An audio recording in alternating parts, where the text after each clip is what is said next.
Film की शुरुआत में हमें स्पेस में एक बहुत बड़ी माइनिंग शिप दिखाई जाती है जो दूसरे प्लैनेट से अर्थ के लिए रिसोर्सेज इकट्ठे करने के लिए जा रही थी। शिप के अंदर सभी इंजीनियर्स और एस्ट्रोनॉट अपने अपने स्लीपिंग पॉड में सोए हुए थे। स्पेसशिप ठीक अपने रास्ते पर थी, लेकिन मंजिल पर पहुंचने से पहले ही स्पेस में मौजूद बहुत से मेट्रॉइड इस स्पेसशिप से टकरा गए। मेट्रॉइड्स का साइज बहुत बड़ा था, जिससे इस माइनिंग शिप को अच्छा खासा नुकसान पहुंचा। अभी इसके पॉड स्पेसशिप से छूट कर इमरजेंसी लैंडिंग करने लगे और ऐसे ही एक एस्केप पॉड में हमें एंडी को दिखाया गया। वो हाइबरनेशन ड्रग्स की वजह से सो रहा था, लेकिन स्पेसशिप के खतरे में आते ही उसका एआई उसे जगाता है और उसे इमरजेंसी लैंडिंग के लिए तैयार करता है। उसके सूट की ऑक्सीजन फुल करता है, जिसके बाद एआई के ही रोबोटिक आर्म्स उसे एक अजीब सा सूट पहना देते हैं। एंडी के पॉड से बाहर देखा गया तो एंडी जैसे बहुत से और एस्केप पॉड्स तेजी से किसी दूसरे प्लेनेट पर लैंड कर रहे थे, लेकिन वहां का एटमॉस्फेयर अच्छा ना होने की वजह से कई पॉड उस प्लेनेट पर लैंड करने से पहले ही ब्लास्ट हो जाते हैं और उसमें मौजूद एस्ट्रोनॉट्स और इंजीनियर्स मारे जाते हैं। इन्हीं सभी पॉड्स के साथ एंटी का पॉड भी इसी प्लैनेट के पहाड़ी इलाके पर क्रैश लैंड करता है। क्रैश लैंडिंग की वजह से एंडी अपने पॉड में ही बेहोश हो गया और उसे होश आया अपनी फैमिली की यादों से। एंडी के होश में आते ही एंडी का एआई उसे फौरन इस पॉड से निकल जाने को कहता है, लेकिन पॉड में खराबी की वजह से वहाँ की सारी ओपनिंग जाम हो गई थी। एंडी ने जब अपने इमरजेंसी इक्विपमेंट्स देखे तो उसमें फ्लेयर गन भी नहीं थी, क्योंकि एंडी एक छोटा इंजीनियर था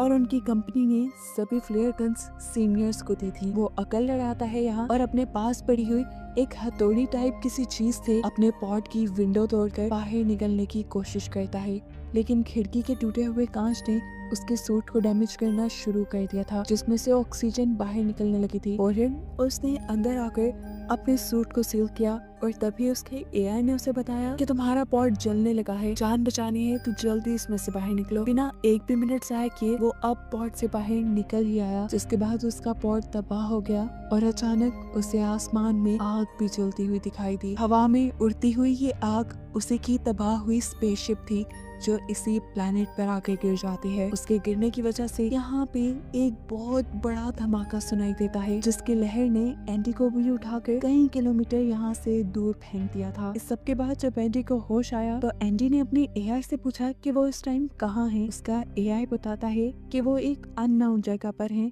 एक ऐसे प्लेनेट पर हैं जिसे अभी किसी ने डिस्कवर ही नहीं किया। एंडी जब बाकी सर्वाइवर्स के बारे में पूछता है तो उसके बारे में भी अब एआई को कुछ पता नहीं था, क्योंकि सभी उससे काफी दूर थे। नाचार वो यहाँ बैठने ही वाला था कि उसे कुछ दूरी पर रोशनी दिखाई दी, जिस रोशनी की तरफ उसने बढ़ना शुरू किया। रास्ते में उसे उसकी शिप भी दिखाई दी जो बुरी तरह तबाह हो चुकी थी। वो इसे इग्नोर करते हुए आगे बढ़ जाता है। उसने सिर्फ शिप को ही इग्नोर नहीं किया, बल्कि शिप के ऊपर अजीब किसी के पंजों के और खूनों के निशानों को भी इग्नोर कर दिया था, जो उसके लिए खतरा साबित हो सकते थे।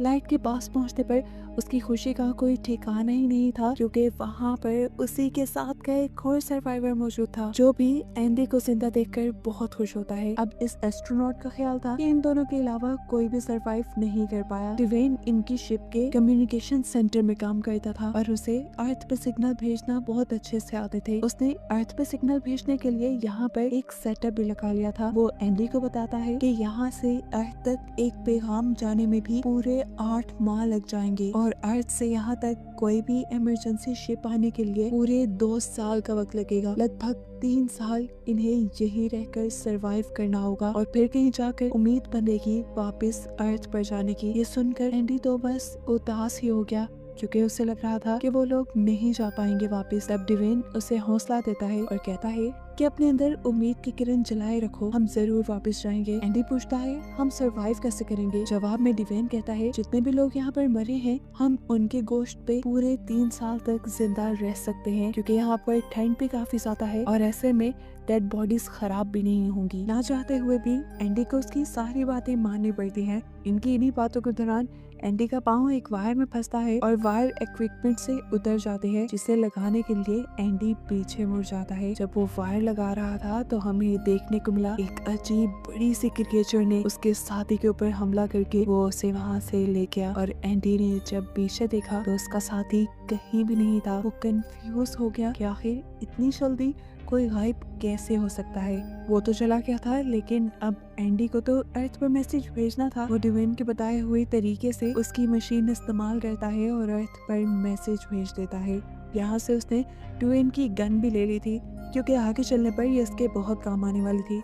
आगे बढ़कर यहाँ रहने के लिए एंडी अब कोई ठिकाना ढूंढ रहा था, लेकिन दूर दूर तक उसे कोई ठिकाना नजर नहीं आता। उसका एआई उसे बताता है कि उसके सूट में अब इतनी ज्यादा ऑक्सीजन भी नहीं रही। ये सुनकर उसकी फ्रस्ट्रेशन और बढ़ जाती है और वो जोर जोर से चिल्लाने लगता है। लेकिन तभी उसके रेडियो पर उसे किसी की आवाज सुनाई दी। ये नाओमी की आवाज थी, उसकी सीनियर एस्ट्रोनॉट जो भी सरवाइव कर गई थी। इस टाइम नाओमी उससे कांटेक्ट करके और उसे बताती है कि मेरी टांग मेरे पॉट में फंस गई है, प्लीज आकर मुझे बचाने में मेरी मदद करो। लेकिन एंडी का एआई स्कैन करके बताता है कि नाओमी का पॉट उससे इतना दूर है कि 2 दिन उसे चल कर जाने में लग जाएंगे और इतनी ऑक्सीजन उसके पास नहीं है। तब नाओमी उससे कहती है तो मेरे पास आओ, मेरी मदद करो, मेरे पास ऑक्सीजन काफी है जिससे हम दोनों जिंदा रह सकते हैं। अपने एआई की बातों को इग्नोर करते हुए वो नाओमी की जान बचाने के लिए निकल चुका था। दिन से रात हो गई, चलते चलते वो थक भी गया और तभी उसे अचानक पीछे से खौफनाक किसी के गुर्राने की आवाज आई। पीछे मुड़कर जब उसने देखा तो उसे तो वहाँ कोई नजर नहीं आ रहा था। उसने एआई को भी स्कैन करने को कहा, लेकिन एआई भी अंधेरे में ज्यादा कुछ नहीं स्कैन कर पाया।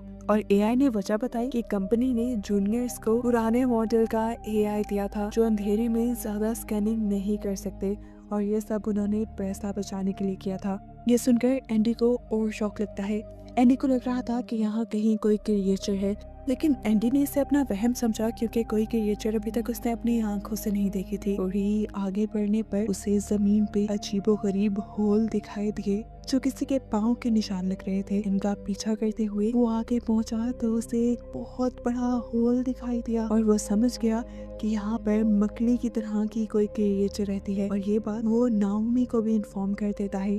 डरकर वो यहाँ से भागने वाला था कि तभी उसके एआई ने स्कैन करके बताया कि उसके बहुत से मेंबर्स यही आसपास उसके इर्द गिर्द ही हैं। वो देखता है कि उसके वो मेंबर्स चलते हुए उसके करीब भी आ रहे थे, और जब वो रेडियो के जरिए उनसे कांटेक्ट करने की कोशिश कर रहा था तो किसी ने भी उसे रिस्पॉन्ड नहीं किया।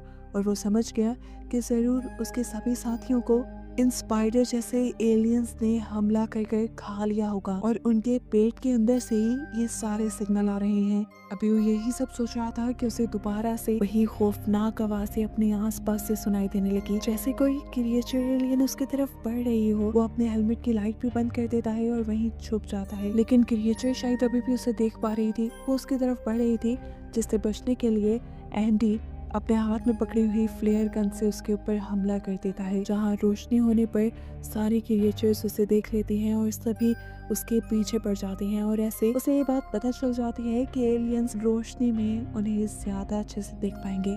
खैर, जितने भी एलियंस उसके पीछे पड़े थे उनसे बचने के लिए ये भागने लगा और भागते भागते एक बड़ी सी पहाड़ी से नीचे गिर गया। हैरानकुन तौर पर इतने बड़े हादसे के बाद भी एंडी बच गया था। ऊपर से वो क्रिएचर उसके ऊपर गुर्रा रहा था, क्योंकि वो क्रिएचर नीचे नहीं आ सकता था, और उसके पेट में हम 4 एंडी जैसे और लोगों के भी सिग्नल देख पा रहे थे। यहाँ गिरने के बाद एंडी का सूट फट चुका था, उसके सूट से ऑक्सीजन बाहर निकल रही थी, इसीलिए वो अपने एक स्प्रे से अपने सूट को सील करता है। और तभी उसे रेडियो में किसी की आवाज सुनाई देती है। ये ड्वेन था, जिसे हमने पहले भी देखा था। ड्वेन उसे कहता है, मेरी मदद करो, मैं इस क्रिएचर से लड़ रहा हूँ। एंडी भी ये जानकर हैरान हुआ था कि ड्वेन अभी तक जिंदा है, लेकिन अभी उसके अंदर इतनी हिम्मत नहीं थी कि वो पहाड़ी पर चढ़कर दोबारा उस क्रिएचर के पास जाए और ड्वेन की मदद करे। तब नाओमी उसे हौसला देती है और कहती है, मैं चाहती हूँ तुम थक तो गए होगे, लेकिन तुम्हें ड्वेन की मदद करनी चाहिए ताकि हमारे सर्वाइवल के चांसेस और बढ़ जाएं।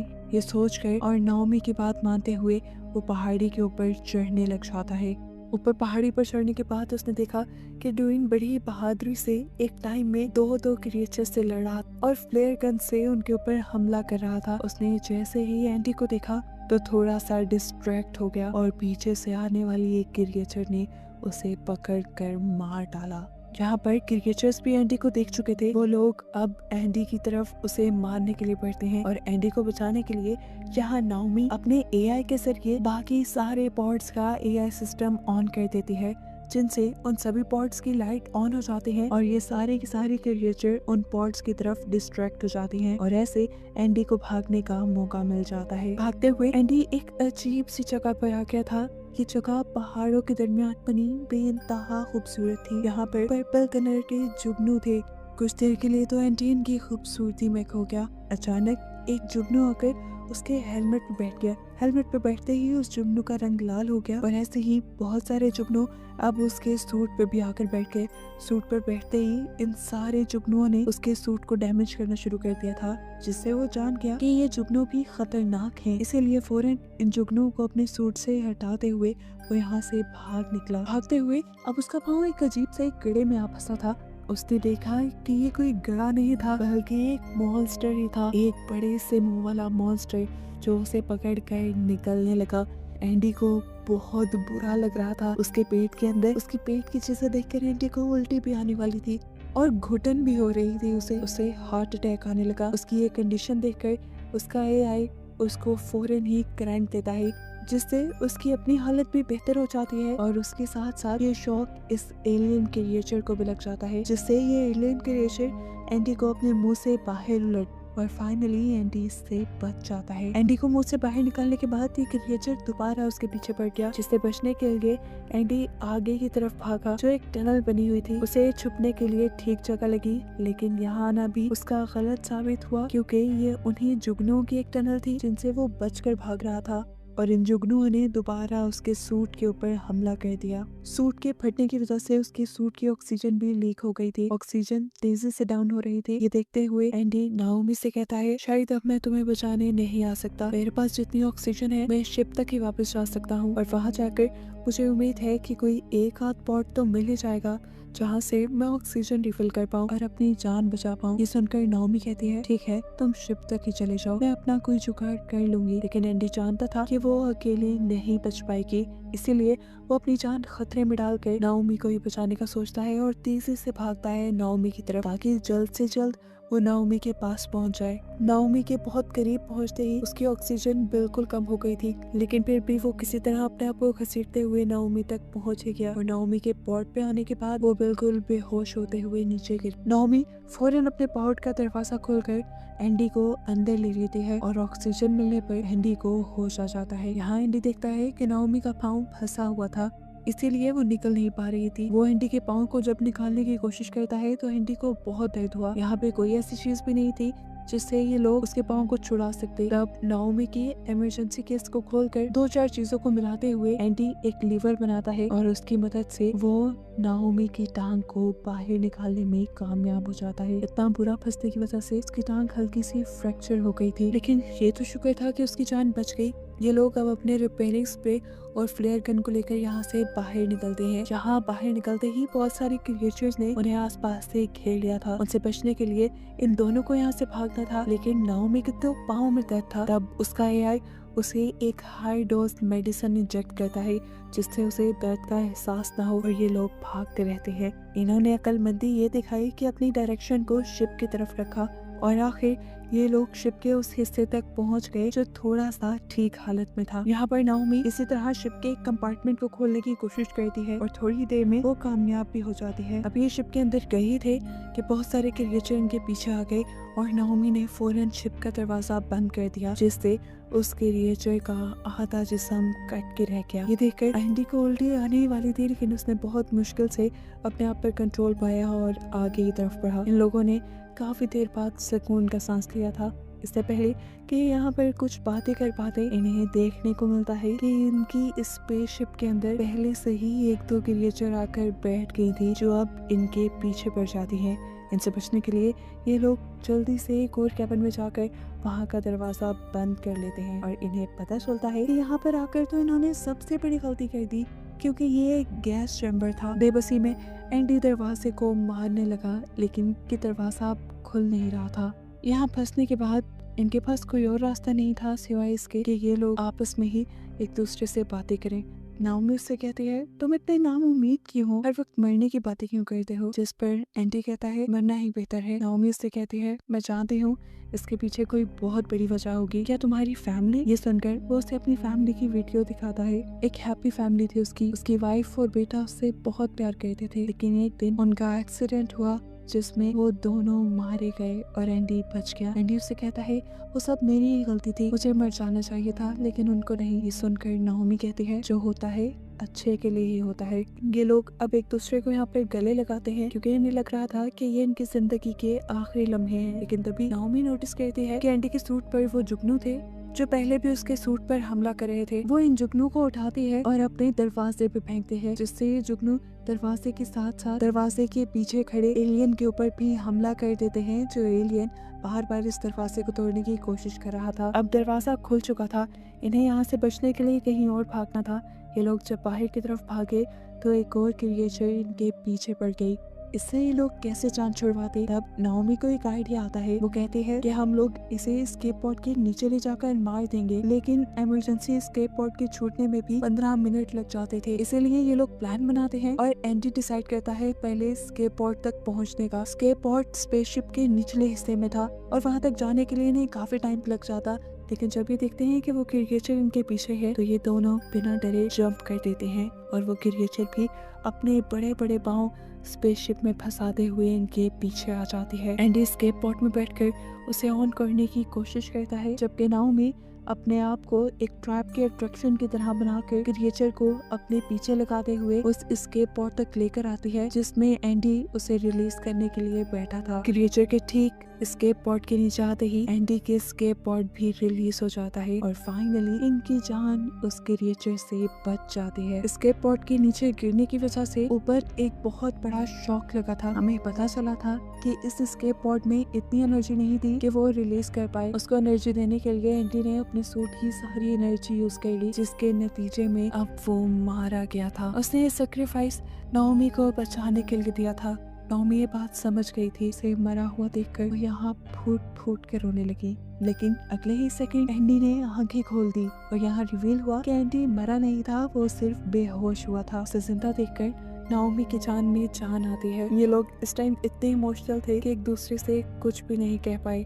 अचानक इनके मुंह पे रोशनी टकराई और इन्होंने देखा कि सुबह हो चुकी थी। ये लोग अपनी स्पेसशिप की विंडो की तरफ आते हैं और इस अजीबोगरीब खतरनाक प्लेनेट की खूबसूरती को देखने लगते हैं। जो भी था, ये तो इन दोनों ने माना था कि ये प्लेनेट था बहुत खूबसूरत और अब अगले 3 साल तक इन्हें इसी प्लेनेट पर रहना था, क्योंकि 3 साल बाद ही कोई शिप इन्हें यहाँ रेस्क्यू करने के लिए आती। 3 साल तक ये लोग एक दूसरे का साथ देने वाले थे और इंतजार करने वाले थे। यहाँ नाओमी एंडी का हाथ पकड़ लेती है और बस यही दिखाते हुए